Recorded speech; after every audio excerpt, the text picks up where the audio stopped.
रस्त्यासाठी आम्ही उपोषणला बसायला आलेले आहेत. आम्हाला रस्ता पाहिजे. रस्त्यासाठी उपोषण बसायला आलेले. आम्हाला रस्ता दिल्याशिवाय आम्ही इथून हलणार नाहीये. आम्हाला 3 वर्ष झाला त्रास आहे. 50 वर्षाचा रस्ता आता 3 वर्ष झाला बंद झालेले आहे. आम्हाला यायला त्रास आहे. नदीला पाणी आल्यानंतर आमचे पोरं सोरं नादान आहे. त्यांनी घरी राहता. आम्ही नदीमध्ये जर पाणी आलं आपण कशी पास करायचं बुवा. आपला रस्ता कसं काय बंद झालेला आहे, काय कारण त्याचं? कारण काय समजूत नाही आम्हाला. समज नाही पण म्हणजे रस्ता बांध रस्ता होता का काय, तुमचा नदीचा रस्ता होता का प्रायव्हेट रस्ता होता? लवण येते. लवण आहे सर. आता सरकारी आहे का? सरकारी लवण आहे. समोरच्याने तो रस्ता का बंद केला? तुम्ही त्याची काही तक्रार केली का? त्याची तक्रार केलेली आहे.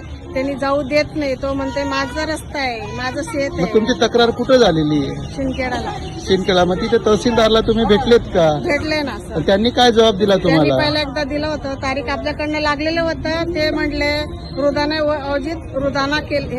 मनदाना करेल होतं. त्याच्यामुळे ते आपलं तारीख मागे गेलेली आहे. हा, मग त्याच्यावर आता काय तुम्ही उपोषणला बसलेले आहेत, तुमची मांग काय असेल? रस्ता पाहिजे आम्हाला. रस्ताच पाहिजे. रस्ता भेटल्याशिवाय मी हलणार नाही.